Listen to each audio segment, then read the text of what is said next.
Assalamualaikum warahmatullahi wabarakatuh. Perkenalkan, nama saya Husnul Hatimah Agus, nomor urut 21 dari kelas 12 MIPA 7. Baik, di sini saya akan menjelaskan tentang respirasi aerob. Respirasi aerob terbagi menjadi 3 bagian, yaitu ada tahapan, tempat, dan hasil. Tahapannya itu terbagi menjadi 4 bagian. Yang pertama glikosis, dan yang kedua dekarboksilasi oksidatif, yang ketiga siklus Krebs, dan yang keempat transport elektron. Di bagian yang kedua itu tempat, terbagi lagi menjadi 2 bagian, yaitu sitoplasma dan mitokondria. Mitokondria itu lagi terbagi menjadi 2 bagian, yaitu matriks dan kristo. Dan hasil terbagi lagi menjadi 3 bagian. Yang pertama itu 36 ATP, dan yang kedua CO2, dan yang ketiga H2O. Sedikit mengenai respirasi. Respirasi adalah sebuah proses reduksi, oksidasi, dan dekomposisi, bisa menggunakan oksigen maupun tidak, yang akan merubah senyawa organik kompleks menjadi senyawa yang lebih sederhana. Dan juga disertai dengan proses pelepasan sejumlah energi ke dalam bentuk ATP. Bentuk dari energi yang dihasilkan dari proses ini berasal dari energi potensial kimia yang berupa ikatan kimia. Sedangkan respirasi aerob bisa kita artikan sebagai sebuah reaksi pemecahan senyawa glukosa yang memerlukan bantuan oksigen. Oksigen di sini memiliki peran dalam menangkap elektron yang kemudian akan bereaksi dengan ion hidrogen dan menghasilkan air atau H2O. Kejadian ini akan berlangsung dalam tubuh kita di 2 tempat, yaitu sitoplasma atau berlangsungnya glikolisis molekul yang satu ke molekul yang lain. Glikolisis merupakan reaksi biokimia yang mengubah glukosa menjadi asam piruvat. Glikolisis terjadi di sitoplasma. Proses glikolisis menghasilkan 2 ATP, 2 NADH, dan 2 asam piruvat yang berguna untuk dekarbolisasi oksidatif. Pemecahan molekul glukosa membentuk senyawa berupa PGAL, yaitu senyawa beratom C+6 yang mendapat tambahan fosfat yang memerlukan energi dari 2 molekul ATP. Selanjutnya respirasi aerob, di mana molekul PGAL kemudian akan membentuk 2 senyawa 3 rantai karbon dan 1 fosfat yang disebut 3GP. Kemudian masing-masing akan berubah menjadi asam piruvat dengan melepaskan energi sebanyak 1 molekul ATP dan pelepasan 1 atom hidrogen yang berpotensi energi tinggi, di mana selanjutnya hidrogen yang dilepaskan ini akan ditangkap oleh kofaktor berupa NAD+ dan membentuk senyawa 2 NADH. Hasil akhir dari tahap respirasi aerob, glikolisis menghasilkan 2 molekul asam piruvat, 2 molekul ATP, dan 2 molekul NADH. Selanjutnya senyawa asam piruvat memasuki membran mitokondria untuk tahap berikutnya. Kesimpulan, glikolisis merupakan proses pemecahan glukosa menjadi senyawa triosa, yaitu piruvat. Terdapat 10 tahap dalam pembentukan glikolisis. Tahap glikolisis merupakan awal terjadinya respirasi sel. Glikolisis terjadi dalam sitoplasma dan hasil akhir glikolisis berupa senyawa asam piruvat. Glikolisis memiliki sifat-sifat antara lain. Glikolisis dapat berlangsung secara aerob maupun anaerob. Glikolisis melibatkan enzim ATP dan ADP serta peranan ATP dan ADP pada glikolisis adalah memindahkan fosfat dari anaerob. Glikolisis melibatkan enzim ATP dan ADP serta peranan ATP dan ADP pada glikolisis adalah memindahkan fosfat dari molekul yang satu ke molekul yang lain. Dekarboksilasi oksidatif merupakan reaksi yang berguna untuk mengubah asam piruvat menjadi asetil COA. Dekarboksilasi oksidatif berlangsung di dalam mitokondria atau matriks. Proses dekarboksilasi oksidatif ini menghasilkan 2 asetil KO, 2 CO2 dan 2 NADH. Sebelum masuk ke tahap respirasi aerob selanjutnya dalam mitokondria, asam piruvat terlebih dahulu akan diubah menjadi senyawa asetil CO dan berlangsung dalam membran mitokondria.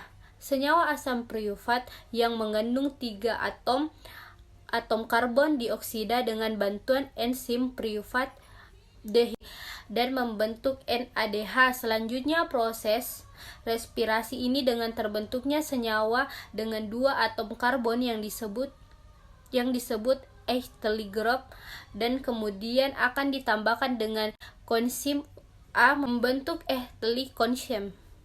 Selanjutnya itu kesimpulannya, dekarboksilasi oksidatif adalah reaksi yang mengubah asam piruvat yang beratom 3 menjadi senyawa baru yang beratom C 2 buah, yaitu asetil koenzim -A atau asetil KO.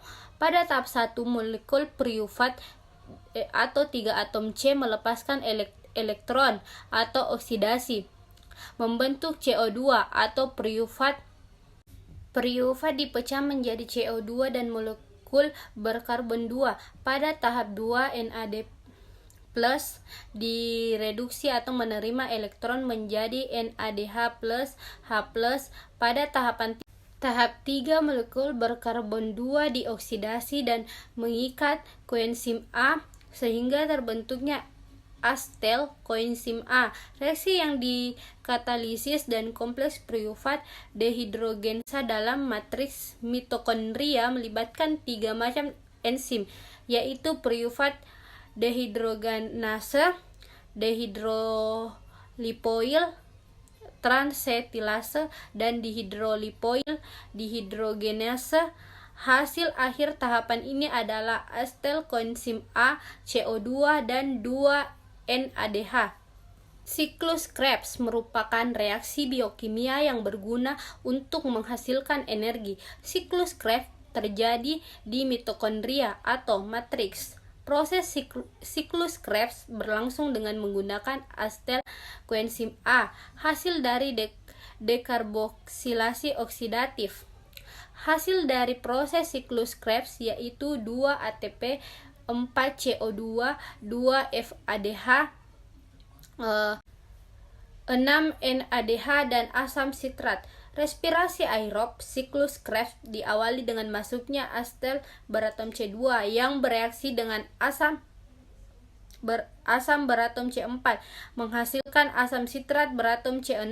Secara bertahap, asam sitrat melepaskan satu persatu atom C hingga akhirnya kembali menjadi beratom C4. Peristiwa ini diikuti dengan respirasi aerob oleh asam sitrat beratom C6. Secara bertahap, asam sitrat melepaskan satu persatu atom C hingga akhirnya kembali menjadi beratom C4. Peristiwa ini diikuti dengan respirasi aerob oleh reaksi reduksi, pelepasan elektron dan ion hidrogen oleh NAD+ dan FAD menghasilkan 2 molekul.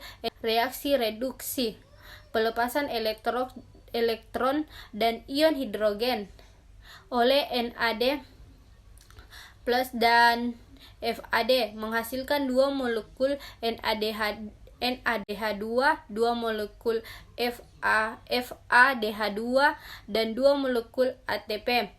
Dari seluruh rangkaian peristiwa respirasi aerob siklus Krebs dihasilkan 4 molekul CO2, 6 molekul NADH2, 2 molekul FADH2 dan 2 molekul ATP. Kesimpulan, siklus Krebs menghilangkan energi dari asam sitrat dalam langkah-langkah kecil, menyimpannya dalam molekul pembawaan energi yang beragam seperti ATP, NADH, dan FADH2.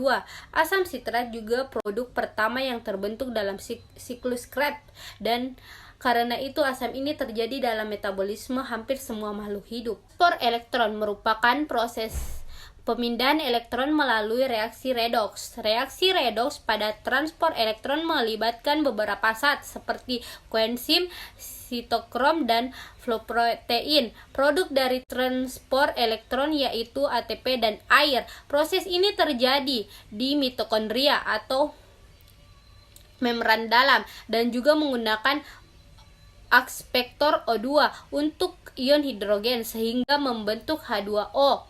Sebanyak 10 molekul NADH dan 2 molekul FADH dihasilkan selama tahap respirasi aerob, gliklosis dan siklus Krebs. Seluruhnya akan memasuki reaksi redoks pada sistem transport elektron.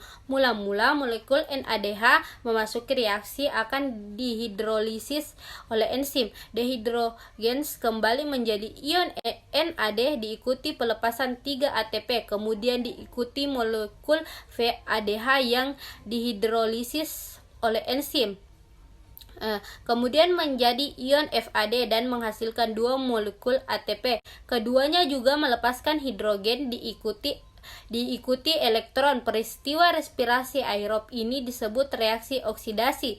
Selanjutnya, elektron ini akan ditangkap oleh Fe3+ sebagai akspektor elektron dan dikatalisis oleh enzim sitokrom. Peristiwa respirasi aerob ini disebut reaksi reduksi.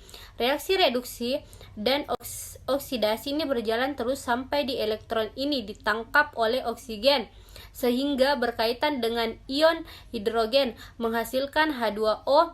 Hasil akhir ini respirasi aerob sistem transport elektron ini adalah 34 molekul ATP, 6 molekul H2O. Sekian dari saya, mohon maaf bila ada kekurangan dan kesalahan kata. Wassalamualaikum warahmatullahi wabarakatuh.